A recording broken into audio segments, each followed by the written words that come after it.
Right. I'm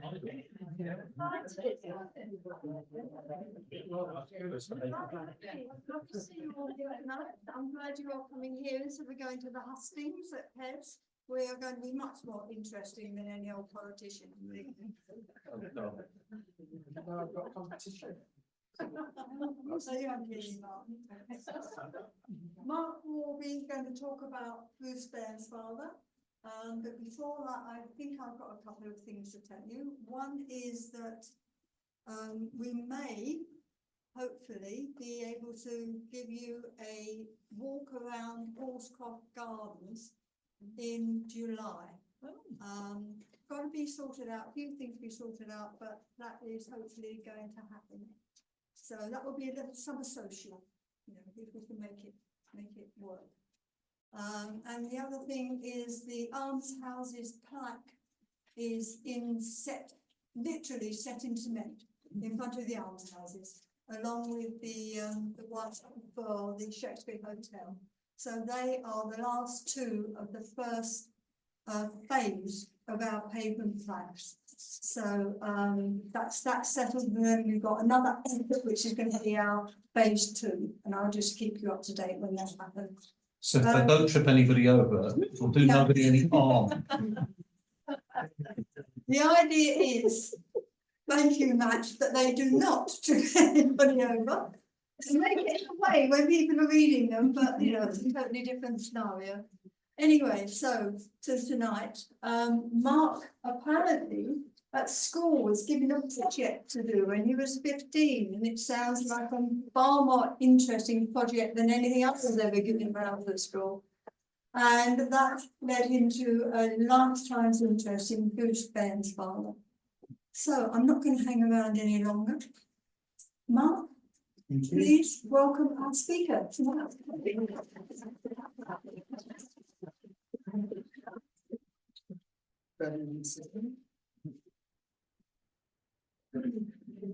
Well, some of you may know who Bruce Bairnsfather is.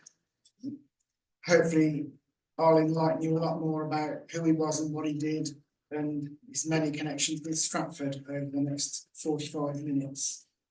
So I'll start by taking you back to World War I. On the 4th of August 1916, the second anniversary of the outbreak of war, it was marked in Stratford with a patriotic meeting.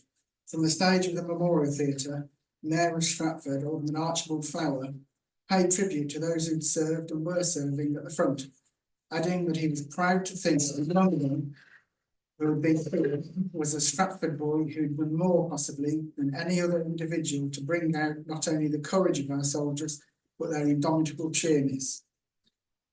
That Stratford boy was Bruce Bairnsfather, who lived with his parents at Bishopton since 1904.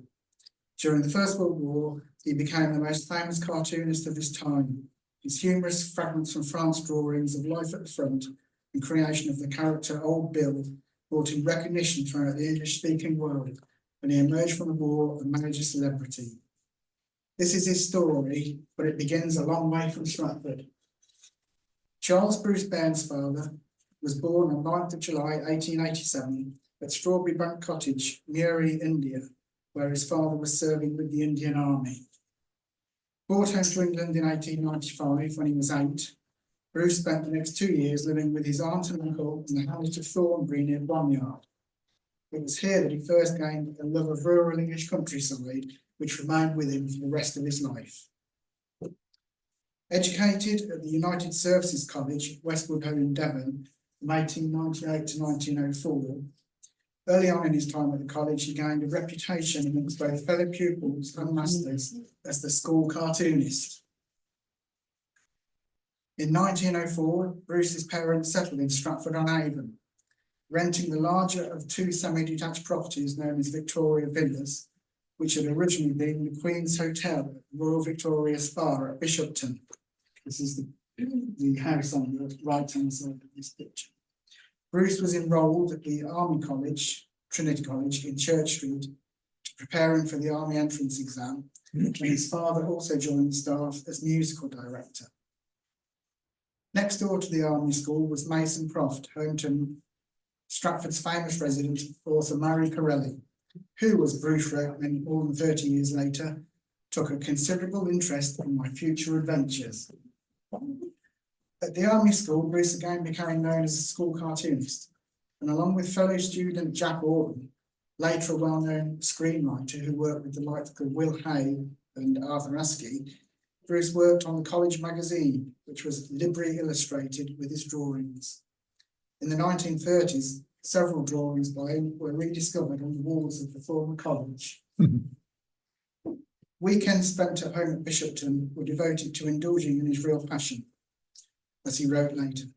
It was in an attic room in this house that a great deal of my embryo artwork was perpetrated. Here I would sit for hours, hacking away at drawings until it was time to return to the college on Sunday night. His style is easily recognisable in Posting the Sentries, an early drawing from 1905. The scarlet red tunics of the Royal Warwickshire Regiment, prophecy of things to come. This sketch, showing a budding artist and his model, was drawn for 21-year-old Ella Lowndes, daughter of Charles Lowndes, the secretary of the Shakespeare Memorial Theatre. Around this time, Bruce began taking evening art classes at Stratford Technical School under the guidance of the headmaster, respected local artist Frank Holt, who even then recognised considerable promise in his young student. Bruce later called his old tutor one of the original prophets. After qualifying for the Army in September 1906, Bruce joined the 5th Battalion, the Royal Warwickshire Regiment Militia, as a second lieutenant, but resigned his commission in February 1908 to pursue a career in art. To help achieve this ambition, he studied for some time at the New Art School and the School of Poster Design in London, run by the famous poster artist John Hudson. Returning to Stratford to give himself an income until art began to pay, he took a job at Spencer's Limited, a firm of electrical engineers specialising in petrol gas lighting, run by Spencer Flower, brother of Archibald Flower. This cartoon, What It Is to Be an Acrobat, was drawn for one of his work colleagues. One of his first jobs with Spencer's was working on fitting out the old Memorial Theatre with electric light, after which he was asked to operate the lighting switchboard at one of the annual Shakespeare festivals. Bruce had sold his first commercial design to Players Navy Mixture Tobacco in about 1906, and his talent hadn't gone unnoticed. Marie Corelli had taken a keen interest in Bruce's burgeoning talent, and making it her business to give him a helping hand, she wrote to Sir Thomas Lipton on his behalf. An interview with the tea magnate followed, resulting in several adverts being accepted, including this one, which dates from 1908. While progressing through the ranks at Spencer's, where he became a country house lighting engineer, Bruce continued to send off poster designs, and as well as Lipton's tea, he enjoyed moderate success with adverts for brands such as Beecham's Pills and King's Mustard. In between his travels for work, Bruce was happiest at home, as he later recalled. As much of my spare time as possible was spent at Stratford, or rather in the country just outside. I was very fond of the neighbourhood in those days before the war. Shakespeare's land is, to my mind, one of the most succulent parts of England, the Avon, one of its most beautiful and soothing rivers. Bruce's artistic talent was put to good use locally. In 1907, he was on the Shakespeare Festival Decorations Committee, one of several talented local artists who produced sketches for a series of banners depicting leading characters from Shakespeare plays, which were hung in Henley Street. And some of these can be seen on the right in this photograph. Bruce was also responsible for producing 2 of the large cartoon panels in oils depicting the 7 ages of man, which covered the town hall windows, and another banner depicting St. George and the Dragon, which was hung over the porch of the Army School. Since moving to Stratford in 1904, the Bairnsfather family had organised an annual charity entertainment and party at Bishopton for local villagers and children.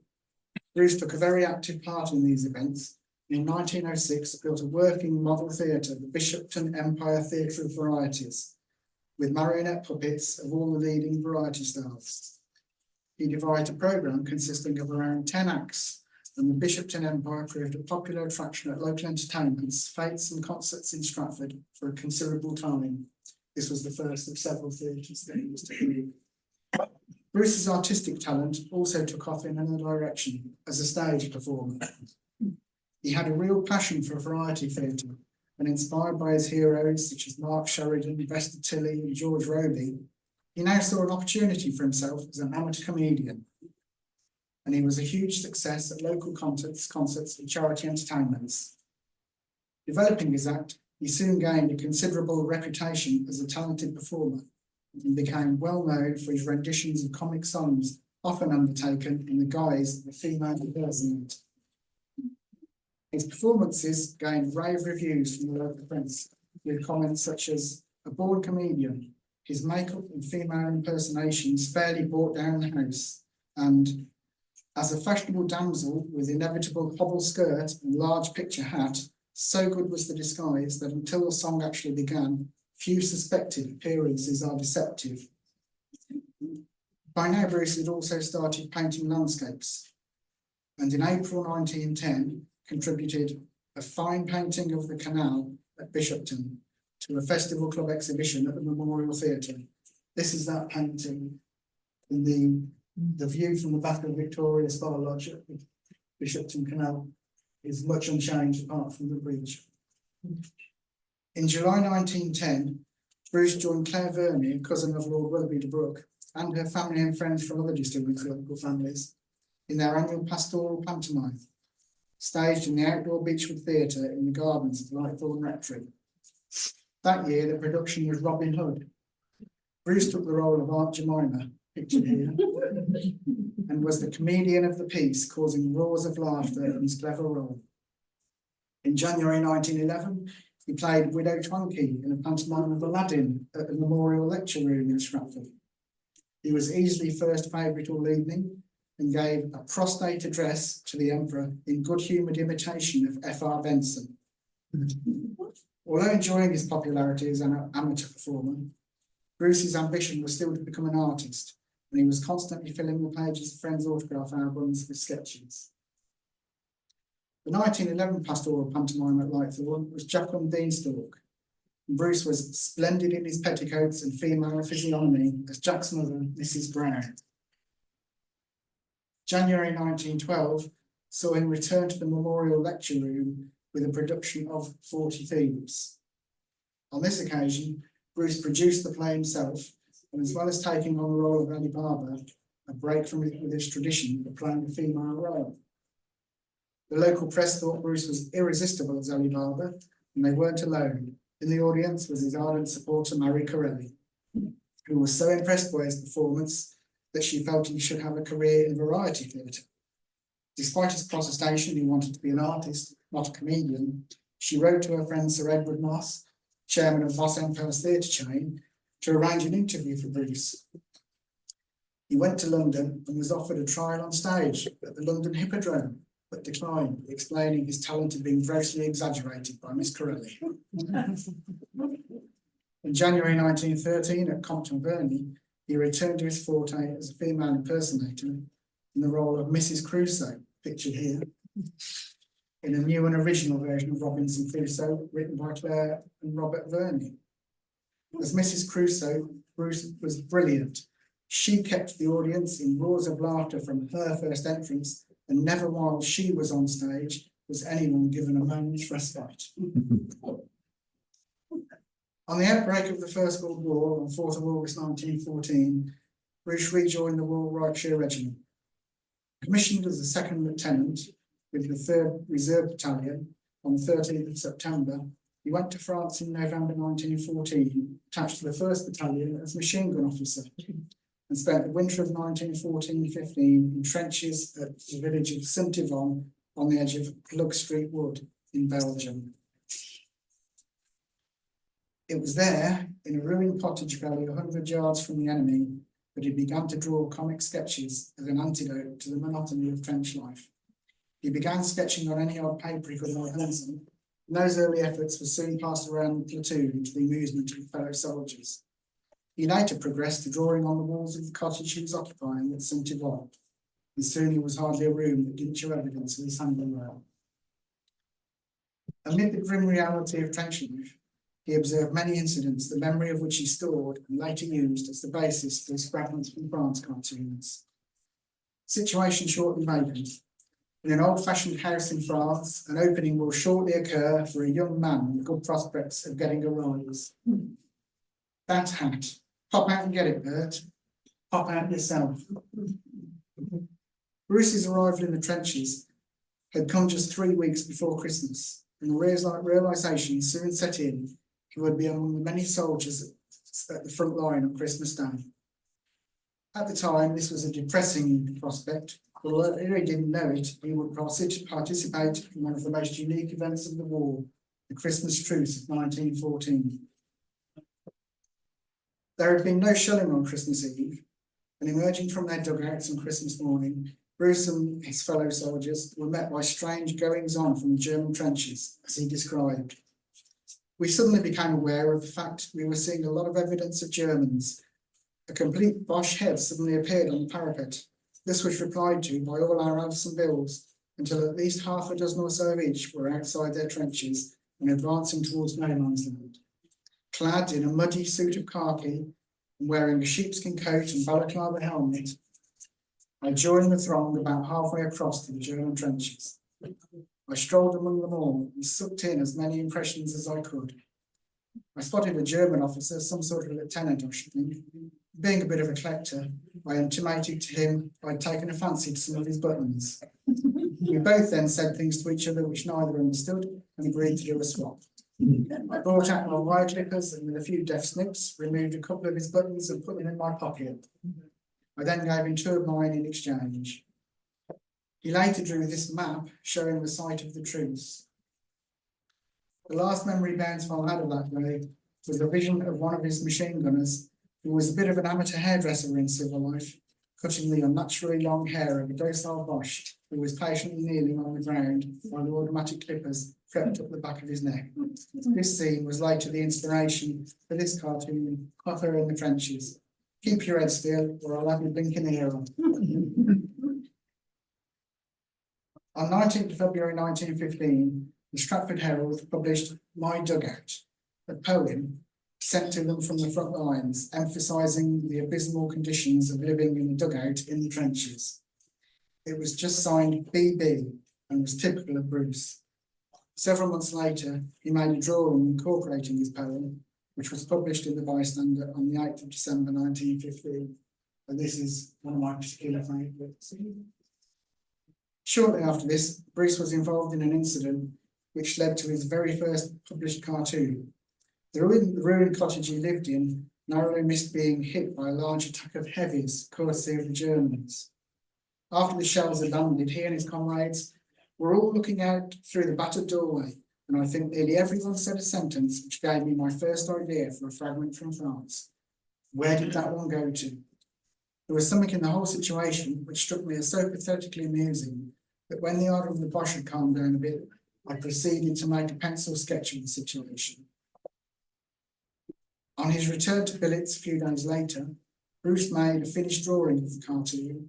Deciding to send it off for publication, he chose the Bystander randomly from a selection of magazines left over from Christmas, packed the drawing up and posted it off before returning to the trenches, along with a note which read, "I have drawn it as well as I can under somewhat difficult circumstances, and I may say from first-hand experience." Several weeks later, he received a short note from the magazine accepting the sketch, together with a cheque for £2. Where did that one go to? It was published in the Bystander on 31st of March 1915. Inspired by this success, Bruce submitted a second effort drawn with an earshot of the front line, caption "They've evidently seen me," which appeared in the Bystander on the 21st of April 1915. While at the front, he also submitted several designs for commercial adverts for the likes of Beecham's Pills, Flowers Tobacco, Fry's Paper. Towards the end of 1915, the first Warwicks were making the most of 10 days away from the front lines when they received orders to march to Ypres. The French army had been depleted by a surprise gas attack. The French army had been depleted, and the first time the Germans had used poisonous gas, and this had left a gap in the line. The Canadians were attempting to fill the gap, but they too were caught by the gas. The Warwicks were ordered to assist the Canadians in holding the line, and at dawn on 25th of April, along with other regiments of the 10th Brigade, they played their part in the second Battle of Ypres, attacking Pilcombe Wood in front of the Elch village. Blown up by a shell, Bruce himself became a casualty of the battle. One of 17 officers and 500 other ranks from the 1st Warwicks reported killed, wounded or missing that day. His exit from the war was reported in the Herald just a few days later. And this is his impression, painted from memory, of the Royal Warwicks waiting to go into battle early that morning, with Ypres in flames behind them. Within 3 days, Bruce was back in England at the 4th London General Hospital, being treated for shell shock. It would be a year before he was fit enough to return to France, by which time he was well on the way to becoming the most famous cartoonist of his time. While recuperating in hospital, he was visited by a representative of Bystander, who informed him they'd be pleased to receive more of his drawings. He soon became their most popular contributor, his cartoons appearing weekly throughout the war. Bruce drew inspiration from his memories of incidents he'd observed while in the trenches. Dear, at present we are staying at a farm. So obvious. The young and talkative one. Who made that old? Fed up one, mice. And the dud shell or fuse top collector. Give it a good ardent bird. You can generally hear them fizzing a bit before they explode. On 24th of November 1915, the Bystander published a cartoon by Bruce showing 2 Tommies taking refuge in a shell hole amidst a stream of bullets and shells exploding around them. The caption to the drawing was, "Well, if you know of a better hole, go to it." The British public saw the cartoon as pure genius, and it caused a sensation. In a few words, he captured what must have gone through the minds of hundreds of soldiers at the front, and his humorous sketch of the situation made everyone laugh. The Better Hole would become one of the most well-known cartoons of the 20th century, and Bruce's caption has since been borrowed by cartoonists more than 400 times through to the present day, including this 2018 version that picked up the Times, with then Prime Minister Theresa May, Boris Johnson in the old. It's also been borrowed for speeches by politicians, including Prime Minister Neville Chamberlain, Presidents Roosevelt and Eisenhower. Bruce Bairnsfather was now becoming a household name. In February 1916, the Bystander published 48 of his cartoons in book form, selling over 1 million copies. Over the next 3 years, it was followed by a further 7 compilations under variations of the same title. Later in 1916, Bruce signed an exclusive 3-year contract with the Bystander, giving him full control over his artistic output. A prominent character by now evolved in Bairnsfather's cartoons, who he named Old Bill. Many may claim to be the original model for the character, but Bruce always maintained he wasn't based on any one man, but represented a composite type of the British soldier who hated the interminable rain, the awful nights, trenches, and all that war meant, but stuck to his job with a grit that no amount of grumbling could undermine. The public took Old Bill to their hearts, and he and his creator became inseparable. Winston Churchill invited Bruce to lunch at the House of Commons and told the cartoonist he was most struck by the pathos that underlies the humour of his drawings. Churchill later wrote, Bruce's cartoons had enabled men and women to laugh at a time when it was not always easy to laugh. In their own way, they had helped to win the war. After being blown up in Ypres in April 1915, Bruce spent 3 months on sick leave at Bishopton, but in July 1915 was passed fit for light duty at the Royal Warwickshire Regiment's depot on the Isle of Wight. 2 months later, he was posted to the newly formed 34th Division at Sutton Veney on Salisbury Plain as machine gun instructor. He was posted to Montrelet-on-the-Somme as a staff captain in April 1916, but in June was again sent home on sick leave. Here he is seen in press photographs from that period, recuperating with some of his souvenirs at Bishopton. In August 1916, Bruce was appointed officer cartoonist with the War Office attached to the Intelligence Department.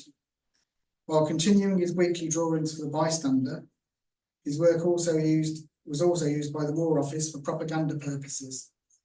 Between October 1916 and April 1918, he made visits to the French, Italian and American armies in France at the request of the Allied armies. He also illustrated 3 books written by Captain A.J. Dawson, another officer serving with the Intelligence Department. By now a famous cartoonist, Bruce didn't forget his old friends at home. On the 7th of August 1916, while on sick leave, he attended a garden fete at Kyneton House in aid of Lady Willoughby de Brooke and Mrs. Joshua Fielding's Red Cross Hospital at Kyneton, and raised £85 in 10 minutes by drawing 3 sketches. One of these, Watchman of the Night, was sold to the Countess of Craven for £20. 3 days later, at a fete at Ulverston Lees, to raise funds for a bed in the Anglo-Russian hospital at Petrograd, there was keen competition for his sketches.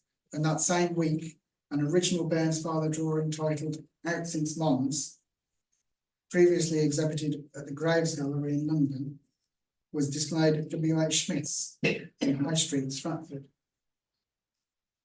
Following the success of the first Fragments from France compilation, the Bystander now issued a whole variety of Fragments from France merchandise, reproducing Bruce's cartoons as colour prints, postcards, cigarette cards, playing cards, jigsaws, Christmas cards, and much more. There was even a range of Bairnsfather ware china made by Grimwaits of Stoke-on-Trent.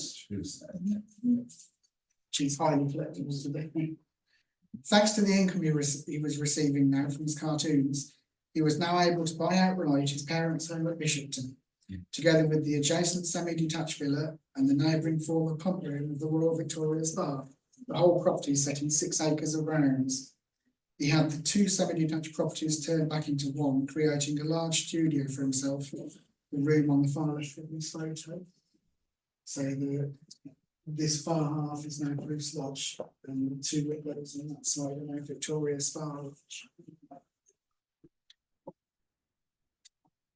Bruce even used his home at Bishopton as the backdrop for one of the Bystander cartoons. Getting the local colour.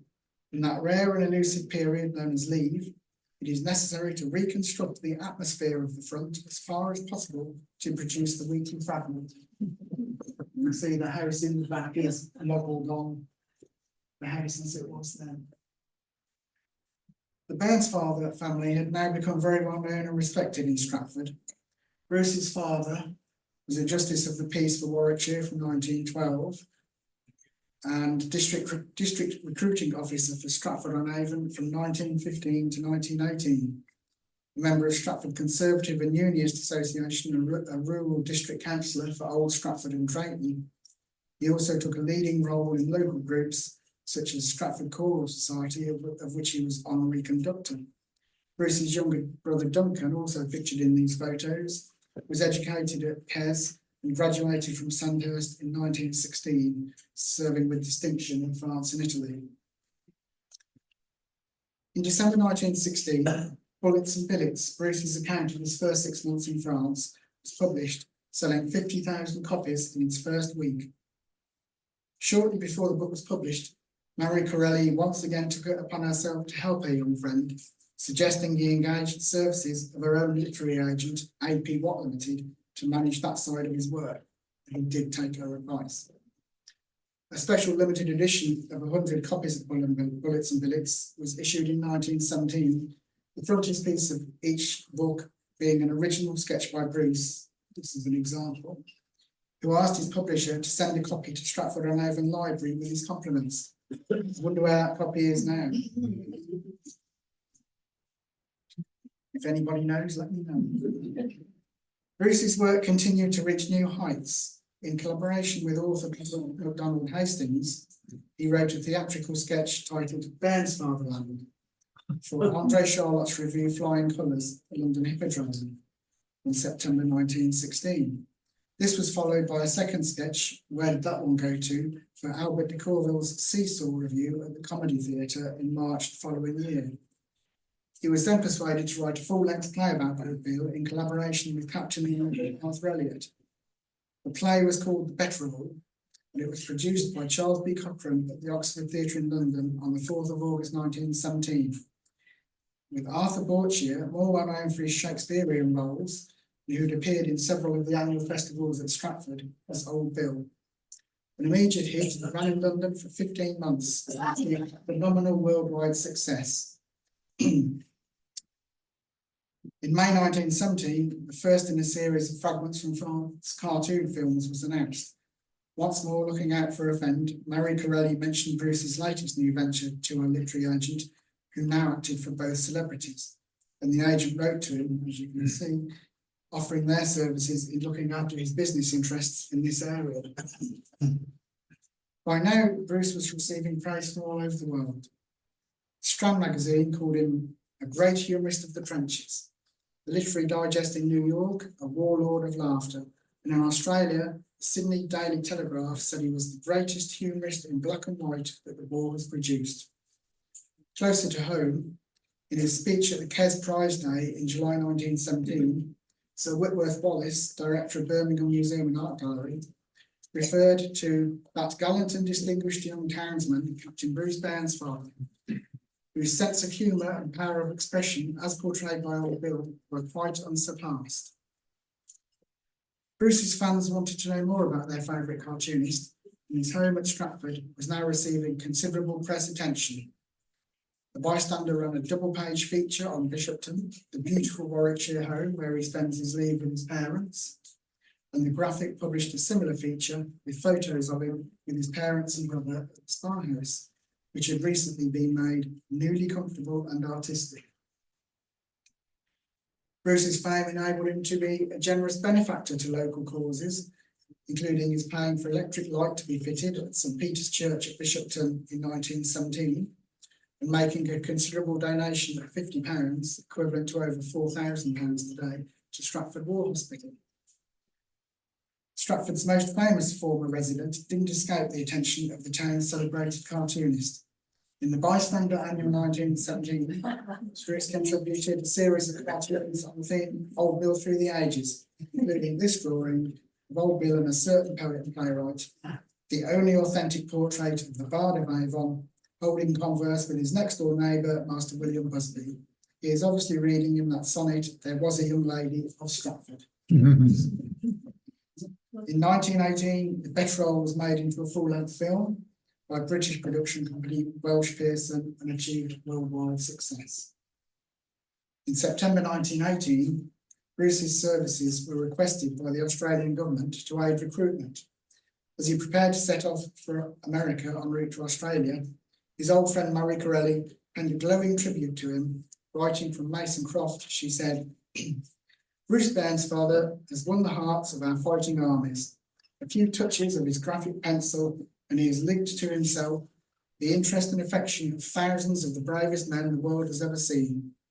His fine sense of humour, keen but never coarse, has helped and still helps to keep alive the spirit of indomitable gaiety and courage in many a war-worn and weary soldier. For he is not only an artist but a thinker and a sympathiser with the joys and sorrows of humanity. As my neighbour and friend at home in England, in that Shakespeare country where we both reside, I'm proud to have been one of the first to recognise the striking originality of his talent when he brought me some of his earlier work to criticise. And I foresaw his success from the beginning. It is a great thing to be loved and admired by our allied armies, and this splendid honour he has won. But I predict for him a greater triumph in art than either he or the admirers of his present special line of rollicking fun have any idea of. He is destined to achieve a fame in the higher walks of his profession, second to none of all our greatest artists. And I take pleasure in writing these words as a prophecy of my friend's future, because I feel they are bound to come true. After having to abandon his planned tour of Australia due to illness, Bruce was in London when the war ended on the 11th of November 1918.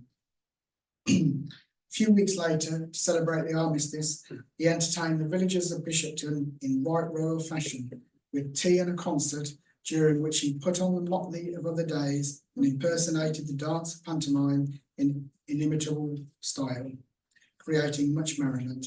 He also designed a Christmas grotto, a blaze of light and tinsel, where Santa Claus, in the guise of Old Bill, distributed gifts to the large company. During his visit to the American Army in 1917-18, Bruce had established a great bond with the American servicemen. And back home in Stratford, throughout much of 1918, had been one of the most genial and generous of hosts that Americans knew in England. He and his parents welcoming more than 50 American officers as weekend guests at Bishopton. And when an American Officers' Inn was established at the former Army School in Church Street to provide a home from home where American officers could rest, sleep, and indulge in recreation, the Bairnsfathers continued to welcome Americans at their home, also entertaining those staying at the inn well into 1919.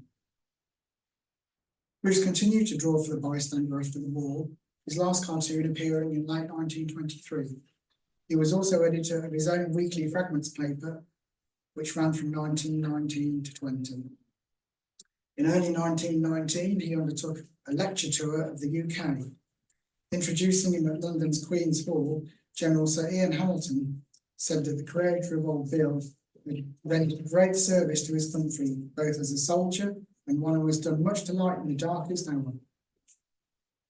In his 1919 memoir, From Mud to Mufti, Bruce wrote, "Warwickshire is my county, and I love everything belonging to it." But later that year, the demands of work brought a need for him to be closer to London, and this saw him leave his beloved Stratford and buy a new home for himself, Waldridge Manor near Aylesbury in Buckinghamshire. The house was in a very run-down state, but with the help of his architect friend Guy Pemberton from Stratford, Bruce restored it to its former glory. His parents continued to live at Stratford and still played a prominent part in local affairs.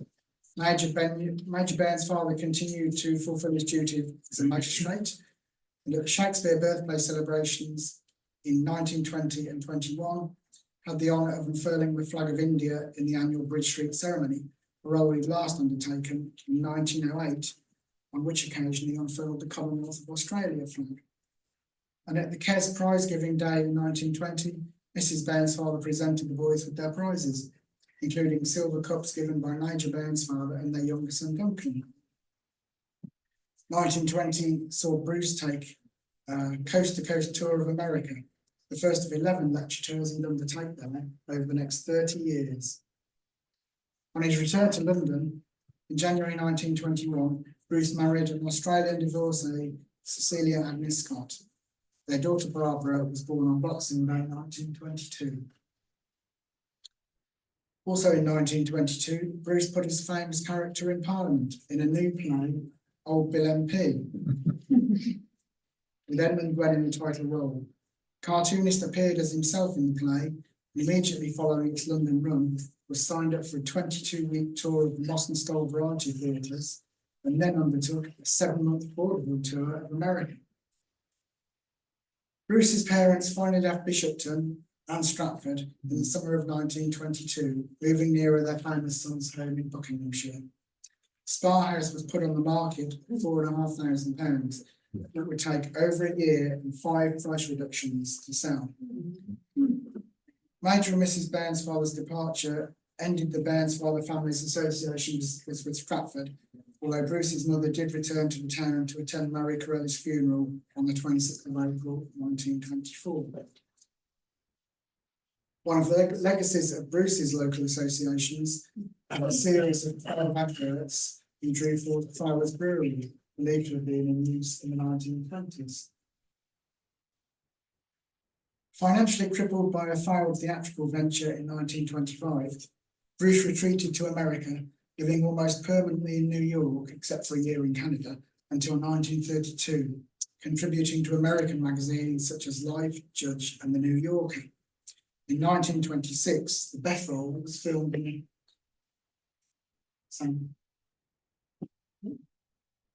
Yes, that's not one. Sorry, beg your pardon, that's not. In 1926, The Better Role was filmed in Hollywood by Warner Brothers, starring Sid Chaplin, brother of Charlie, as Old Bill. For several years from 1929, a waxwork of Old Bill, the man who won the war, was on display at Madame Tussauds in London.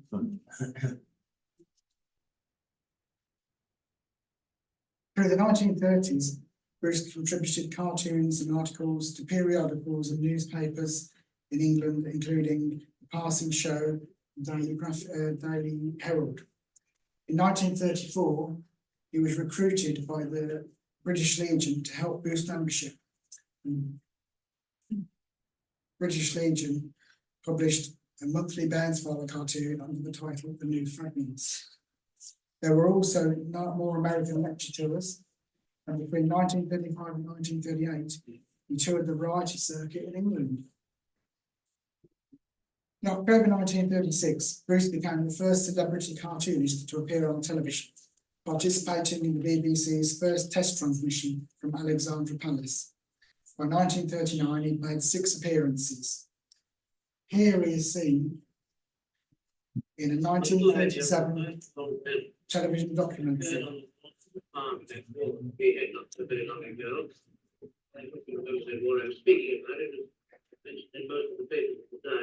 I just want you to imagine a nice Italian wet night, pouring with rain, and all these clean candles in the room hasn't come out yet. You know, it's all spinning a little bit like this, more or less a picture of the state of mind. This, I know the real word don't say, but I don't think I've ever said it here. He's wearing one of these balaclava hilts, you know, those little things that one pulled over the top of the head in those days. I think I ought to just tell you the story of old Bill's balaclava. He was writing home to his wife, Maggie, and he said, when you please state the fasten the door, look for the pair of socks. One I'm using as a balaclava element, and the other to keep for changing clothes. He's also wearing one of those fur coats, you know, this kind of fur coat that one wore it for 6 months, and then you had to take it around the back of a farm and shoot it. But also at the same time, I had to put in some of this rubber stamped scenery that you see here, a shell hole right through the end of the farm like this.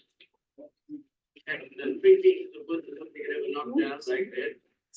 And there, that just gives you a little rough idea of the birth of Old Bill.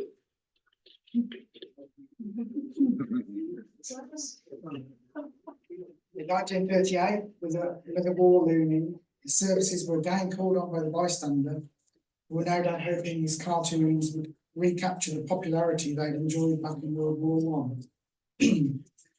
Bruce's autobiography, Wide Canvas, dedicated to Old Bill, was published in October 1939.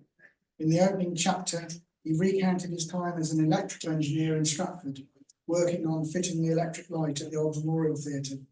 And the book contained many more references and fond memories of his years in Stratford. From 1942 to 44, he served as official war correspondent cartoonist attached to the US forces in Europe, first with the American Army in Northern Ireland, and later with the US Air Force in England. He contributed more than 200 cartoons to the US paper Stars and Stripes, many of which were collected in these 2 books, No Kidding and Jeeps and Jests. He also painted murals on the walls of various buildings occupied by the US forces, such as this one showing Queen Mary carrying returning American servicemen arriving back in New York, which this one covered an entire wall of the Officers' Club at Charleston Air Base. A B-17 Flying Fortress was named Old Bill and carried his picture painted on by Bruce. And the pilot took the panel of Old Bill back home to Texas with him after the war. At the height of World War II, Bruce redrew his most famous cartoon, this time with Hitler and Mussolini arguing over a better role, published in Stars and Stripes on the 8th of January 1943. By the end of World War II, Bruce found his work less in demand. There were 3 more lecture tours of America, the last in 1950, but he was happy to spend much of his time painting landscapes, regularly visiting his favourite haunts around Stokesay Castle and Clun in Shropshire. In 1956, Bruce and his wife settled at what would be his final better role, Chapel Cottage at Littleworth near Worcester. In July 1958, a Daily Mirror reader wrote to the paper to say they thought Reg Smythe, creator of Mirror's handicap, was the best cartoonist since Bruce Bairnsfather in World War I. The creator of Old Bill sent a response to the paper with a sketch of Andy Cap, Old Bill meeting with the caption, "If your nose is a better cap." Reg Smythe had this drawing proudly on display for 40 years until his death in 1998. It can be seen on the wall just behind him in this photo on the right.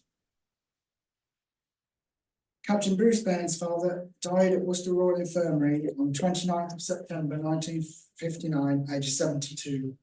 Newspapers around the world reported his death, but closer to home, as well as highlighting his popularity as a cartoonist, the Stratford Herald recalled the days before World War I, when Bruce often appeared at local charity concerts and was an excellent female impersonator.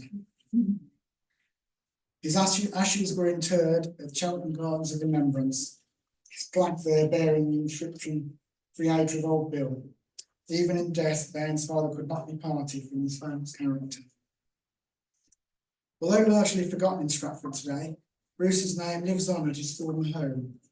On the 10th of September 2005, Bill Tidy, one of Britain's most famous cartoonists, creator of strips like The Cloggers and Private Eye and the Daily Mirror's Fosdike saga, unveiled a plaque commemorating Bruce at Victoria's Bar Lodge, Bishopton. The plaque was instigated by your speaker, and the unveiling was attended by a large group of Bairnsfather enthusiasts from as far afield as New Zealand, and also by Bruce's daughter, Barbara, who flew over from America with their two daughters, especially for the occasion.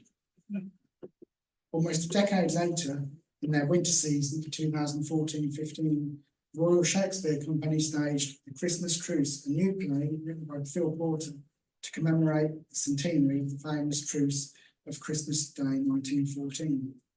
Bruce Bairnsfather and his famous character Bill featured in the play, and a major exhibition about Bruce and his work, co-curated by yours truly, featuring original items from my personal collection and archive, was held at the Royal Shakespeare Theatre and seen by 32,000 people. In 1918, the Stratford Herald noted that in Fragments from France, Captain Bruce Bairnsfather achieved a triumph of the cartoonist's art, which will live long after the war's horrors have passed. I hope this talk has shown you that more than 100 years on, the legacy of his work does indeed live on. Thank you.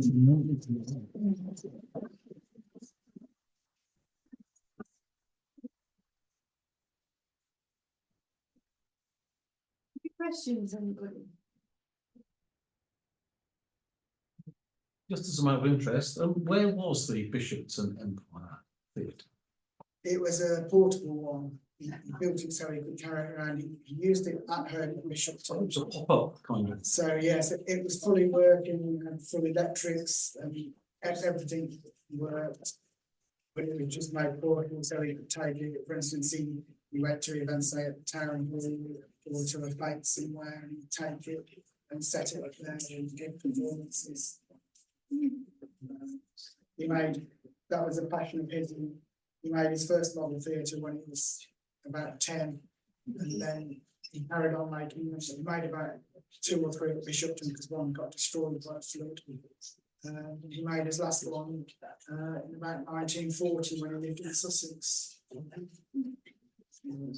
But they were all fully working, and they got more elaborate as time went on. I was intrigued to see that